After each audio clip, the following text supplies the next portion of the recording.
Laughter fills the air inside a luxurious Detroit penthouse. Sarah, glowing in her white satin dress, is surrounded by her bridesmaids as champagne glasses clink. It's her bridal shower, a moment she's dreamed of since childhood. Everyone teases her, calling her the luckiest woman alive for winning the heart of Daniel, the billionaire prince of the city. Her smile beams with joy, but behind it lingers a quiet worry. She's been trying to reach Daniel all day, and his phone keeps going unanswered. Maybe he's just nervous about tomorrow, her best friend giggles. But Sarah can't shake off the unease. Hours pass, and she finally excuses herself from the party, determination in her eyes. She decides to drive to Daniel's home. When she arrives, the lights are dim. She lets herself in quietly, expecting to surprise him. Instead, she freezes in place. From a half-open bedroom door, she sees Daniel, her groom, in the arms of a clergyman, their bodies entangled in an intimate betrayal. Her breath catches. The room spins. Sarah stumbles back, tears burning her cheeks. Her fairytale wedding is shattering before her very eyes.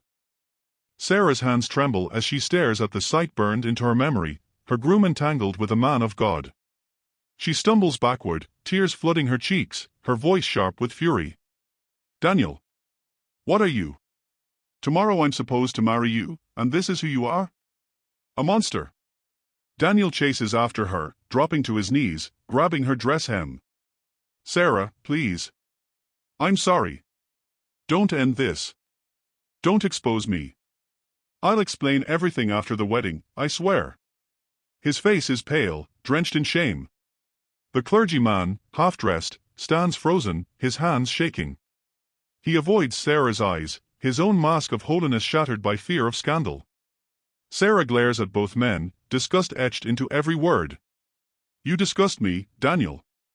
If this wedding goes on, you will pay for every tear I shed. She storms out, slamming the door. Daniel collapses onto the floor, sobbing. The clergyman finally exhales, voice low and menacing, she saw too much. If she talks, both our lives are finished. Daniel, you need to decide, either control her, or we get rid of her. For good. The next morning, Sarah sits in her dressing room, her bridesmaids fussing over her hair and gown. On the surface, she smiles, but her eyes burn with rage. Every laugh she forces feels like a dagger stabbing her own chest. Beneath the veil of makeup, her heart is hardening. Daniel tries to approach her before the ceremony. His voice trembles, Sarah, please, just give me a chance. She turns to him slowly, her eyes cold as ice. A chance? To humiliate me in front of the world again? Don't think for a second this is forgotten, Daniel. You will marry me today, but you'll never know peace in my hands. Daniel lowers his head, devastated. He reaches for her hand, but she pulls it away sharply. She leans close, her whisper sharp as a blade, if you want me to stay silent, if you don't want your secret exposed, you will sign a contract. Daniel looks at her, confused and broken. What contract? He asks in a trembling voice. Sarah smirks, her lips curling with controlled fury. A contract that makes me the owner of your life. From this moment, Daniel, I am in charge of you. The wedding day moves forward, but beneath the glittering smiles, Daniel's world is collapsing. That night, Sarah insists on staying with her bridesmaids, while Daniel retreats alone. He thinks he's free for a moment, but then his phone vibrates, a message from the clergyman, demanding a meeting at their usual hotel. Daniel tries to resist, but fear chains him. He slips out quietly, praying no one notices. Daniel sits in his car outside the hotel, his chest tight with dread. He had promised himself never to return, yet fear drags him inside. The clergyman waits in their usual room, dressed in his false mask of authority, his smile dark and knowing. Daniel hesitates, but the clergyman's grip, both physical and psychological, pulls him back into the trap. After their forced intimacy, Daniel pushes away, trembling. His eyes are wet with shame and exhaustion. This is the last time, Daniel whispers, his voice cracking. I'm getting married tomorrow. I can't keep living like this. The clergyman stiffens, his expression twisting into rage. He steps closer, lowering his voice to a venomous whisper. You dare try to leave me? If you walk away, I'll destroy you. I'll tell the world what you are. Your wealth, your name, your marriage, everything will be ashes. You belong to me. Daniel's heart pounds. His knees weaken as the weight of the threat sinks in. He stumbles out of the room, his soul in turmoil. Outside in the cold Detroit night, he grips the steering wheel of his car, whispering to himself, "What am I supposed to do now?" The church bells ring, and guests cheer as Sarah walks down the aisle in her white gown, radiant and glowing. To the world, it is a fairytale wedding, a beautiful bride marrying a wealthy prince. Cameras flash, violins play, and everyone marvels at the perfection of the union. Daniel forces a smile, his vows trembling on his lips, while inside he feels trapped between two prisons. Before the ceremony, he had signed Sarah's contract, a binding agreement giving her complete control over his life. The paper still burns in his mind, its ink like chains. "For your sake, and for mine," she had whispered coldly, slipping it into her purse. The celebration continues late into the night, but the moment they return home, Sarah's mask falls. Her eyes are hard, her words sharper than knives. "You disgust me," she hisses, turning her back whenever he reaches for her. Intimacy is denied, replaced with silence, mockery, and reminders of the contract that now owns him. At the same time, Daniel's phone vibrates with messages from the clergyman, reminding him of their appointments. If he dares to stop, exposure awaits. Daniel lies awake in the dark, suffocating between his wife's torment and his lover's threats. Daniel sits in his car outside the hotel, gripping the steering wheel so hard his knuckles whiten. For the first time, he dares to push back. "I can't keep doing this," he tells the clergyman, who smirks with venom. "Then be ready to watch your world collapse," the man replies, his voice a venomous whisper. "Your wife, your fortune, your name. I will strip it all." Fear swallows Daniel whole. He leaves trembling, knowing every step is watched. At home, Sarah has grown colder, sharper. Though she hasn't touched another man, she parades them into their home, businessmen, friends, strangers, laughing, pouring drinks, making sure Daniel feels small, unwanted, humiliated. Every glance she gives him is a reminder, "You're no husband of mine." One night, unable to carry the weight, Daniel finally breaks. "Sarah, please, listen. It wasn't supposed to happen. He took advantage when I was broken, when I was searching. I didn't know how to stop it." His words spill like poison he's kept too long. But Sarah's eyes remain hard. "Lies. All lies," she spits, storming off. Alone in her room, however, she breaks down. Tears stream silently as she whispers, "What kind of monster did I marry?" Sarah had been carrying her rage like armor, refusing to let anyone see her weakness. At a coffee shop, her friend Lillian notices the cracks. "You're different, Sarah, your smile doesn't reach your eyes anymore." Sarah forces a laugh, swirling her cup, but says nothing. Lillian presses gently, "Talk to me, please." But Sarah shakes her head. "Some wounds can't be shared," she murmurs. For now, she chooses silence, protecting Daniel's secret even in her bitterness. Later that evening, Sarah steps into their home and halts. Daniel is on the floor, his face buried in his hands, sobbing uncontrollably. She freezes, torn between anger and an unfamiliar tug of pity. Slowly, she approaches. "Daniel," she whispers. His red, swollen eyes meet hers. "I can't carry this anymore," he chokes. "You think I chose this? You think I wanted him?" "No, Sarah. I was a child." Her chest tightens as he continues, broken and trembling. "My parents trusted him. They handed me over for guidance, for faith, but he stole everything. My youth. My dignity. He owns my silence because of what he did then. I was too young to fight back."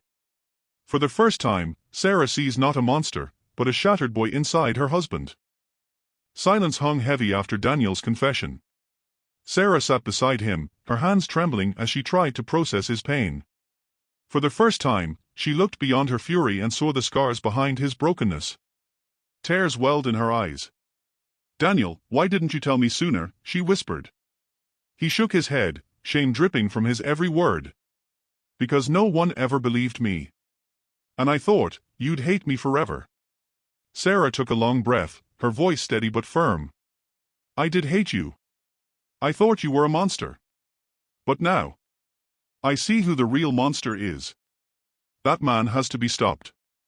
Daniel looked at her in shock. "You mean, you believe me?" For the first time in months, she said, placing her hand gently on his, "I believe you. And we're going to expose him." That night, their plan began. Sarah suggested digging into the clergyman's past, hotel bookings, old church records, and whispers from others who may have suffered in silence. For the first time in a long while, Daniel felt reassurance flood through him. The weight on his chest eased, replaced by something almost forgotten, hope. Together, they became allies. Sarah and Daniel worked in silence but with fierce determination. Every lead they chased opened another door. They uncovered hotel receipts hidden under false names, late-night credit card charges, and messages that painted the clergyman in a sinister light. Piece by piece, a damning puzzle formed. Then came the breakthrough, other voices. At first hesitant whispers, then trembling confessions. Young men, now older, stepped forward to share the same story of abuse, manipulation, and fear. Daniel listened to them, both devastated and relieved, realizing he was not alone. Sarah documented everything, her rage now a weapon sharpened into focus. The weight of truth began to spread. Whispers within the church grew louder. Murmurs in the community cast shadows on the once revered clergyman. His world began to fracture. But the man was not ready to fall quietly. He stood before his congregation, voice booming with false righteousness. "These are lies," he thundered. "Attacks of the devil meant to destroy God's servant." He wielded fear like a sword, twisting scripture to keep his flock loyal. Yet outside the pulpit, his mask was slipping. Lawsuits loomed, police eyes turned toward him, and the victims' voices grew unshakable. Their hunter was becoming their hunted.